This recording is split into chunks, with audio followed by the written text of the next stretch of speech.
Lex Luthor isn't just another villain.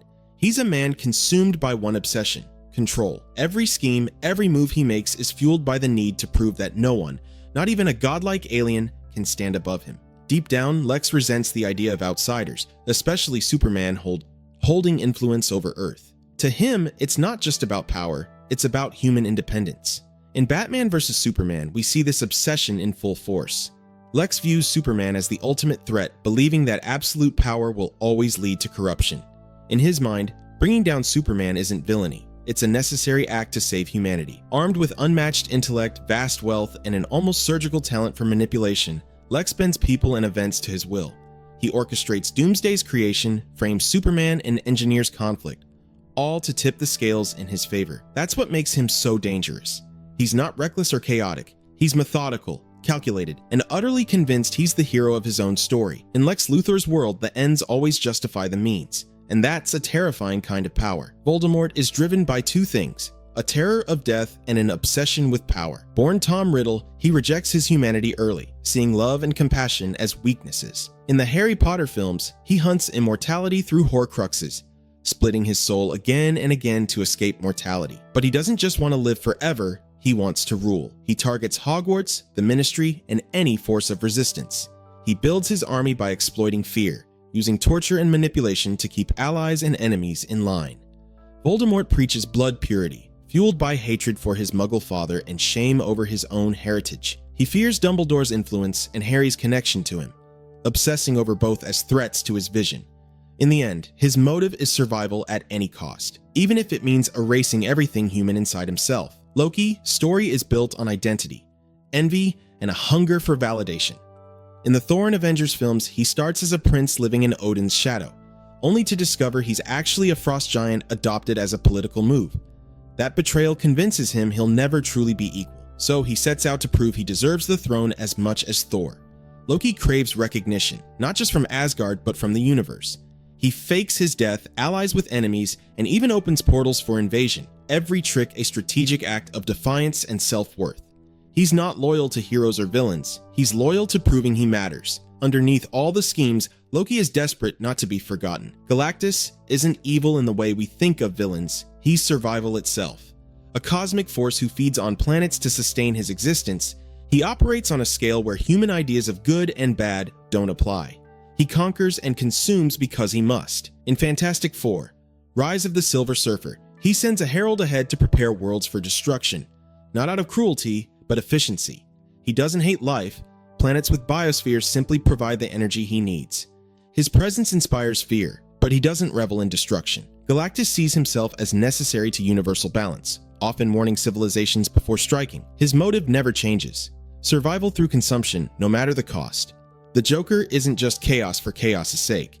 In The Dark Knight, he's out to prove how fragile morality really is. By forcing Gotham's citizens and heroes into no-win situations, he shows that fear can break anyone. He doesn't want money or power. He wants to shatter the illusion of order. Every act, from burning stacks of cash to turning Harvey Dent, is part of a calculated plan. And that's why he obsesses over Batman. Batman stands for rules and structure. The Joker exists to destroy them. He may claim he has no plan, but he's always in control of the madness he spreads. And that's what makes him terrifying. Thanos isn't driven by greed or conquest. He's driven by what he calls mercy. In Infinity War, he explains that overpopulation causes suffering, and his solution is instant, unbiased elimination. Rich or poor, strong or weak, all equal. He watched Titan collapse after his warnings were ignored, and that trauma fuels everything he does. Methodically, he collects each Infinity Stone to make his plan real. Even after winning, he retreats into isolation, showing he never wanted power for its own sake. By Endgame, his past self shifts from wiping out half to rebuilding the universe entirely. His motive evolves, but it's always about control through destruction. Magneto isn't just a villain, he's a survivor. Shaped by childhood trauma and the Holocaust, he's lived through genocide and refuses to see mutants suffer the same fate. In films like First Class and Days of Future Past, he believes mutants must rise before they're destroyed. He doesn't trust coexistence. History has taught him it always ends in violence. So his methods turn militant, bending metal, launching missiles, even threatening world leaders to force respect. What makes Magneto complex is that he's not wrong about the danger mutants face. He just stops believing diplomacy will ever work. Even when he teams up with Charles, it never lasts.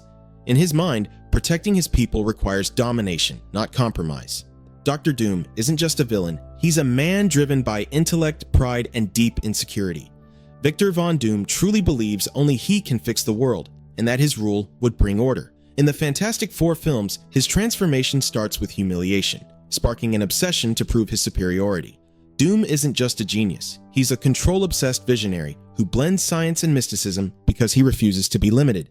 His hatred for Reed Richards comes from seeing Reed as everything wrong with undisciplined genius. To Doom, reshaping the world in his image is mercy, not tyranny.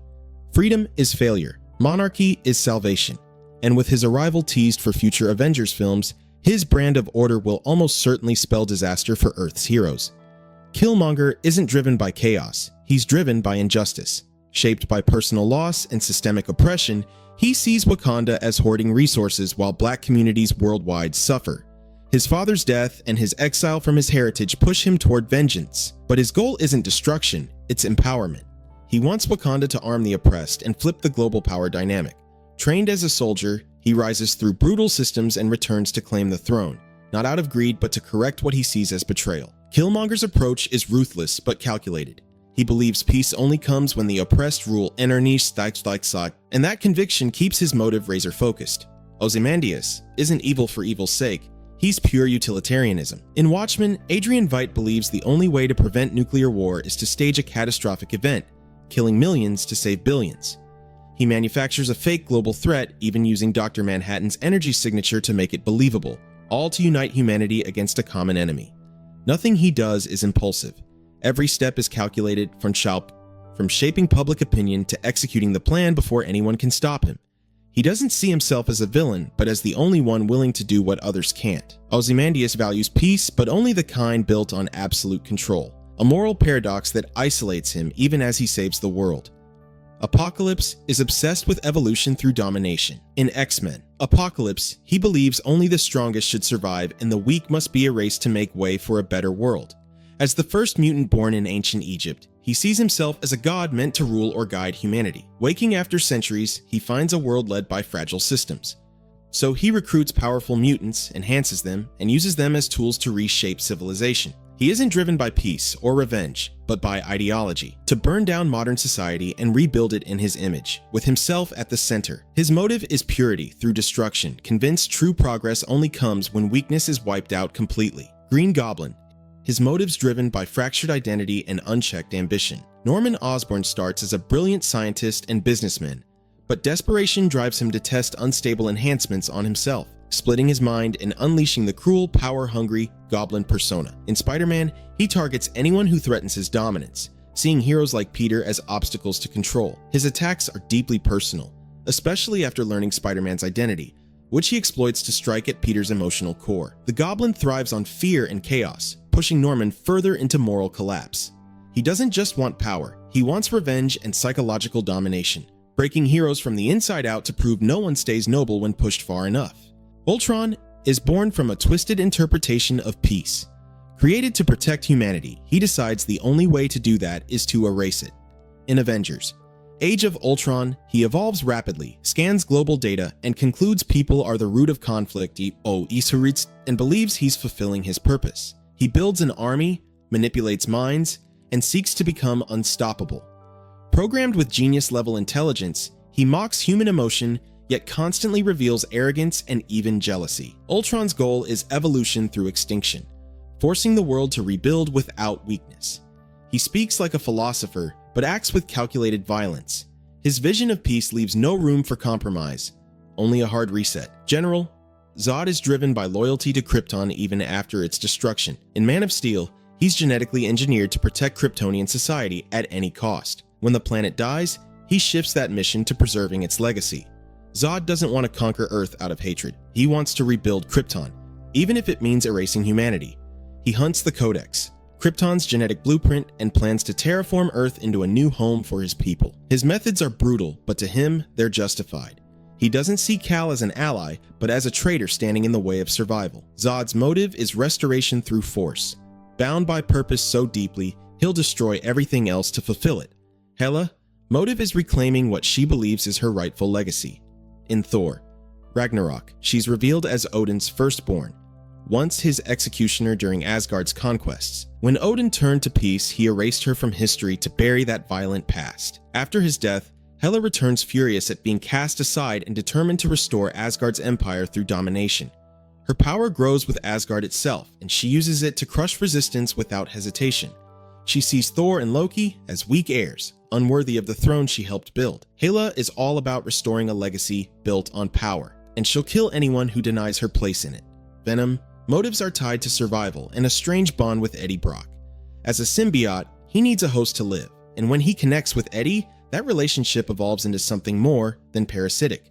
In the movies, Venom starts off selfish, willing to consume whoever he must to stay alive, but over time, he begins to align with Eddie's sense of justice, creating a warped but functional moral code. He's not interested in conquering the world. He actually likes Earth, enjoys freedom, and sometimes just wants to eat bad guys. His motives clash with more dangerous symbiotes like Riot, who crave total invasion. For Venom, it becomes personal. Protect his host, feed when needed, and crush threats. Kylo Ren, motives are rooted in identity conflict and legacy obsession. Born Ben Solo, he's torn between the pull of the dark side and the weight of his lineage. In the Star Wars sequels, he idolizes Darth Vader, convinced that true power means severing emotional ties and reshaping the galaxy on his own terms. His rage comes from what he sees as weakness within himself. Killing his own father is meant to break from his past, but it only deepens his inner war. Even as Supreme Leader, his goal shifts from ruling the galaxy to controlling who he becomes. Kylo isn't chasing peace, he's chasing definition. His motive is self-creation through destruction, forged in pain, pride, and constant doubt. If you're enjoying these deep dives into iconic characters, hit that subscribe button. It really helps me keep bringing you more. Thanks for watching, and I'll see you next time.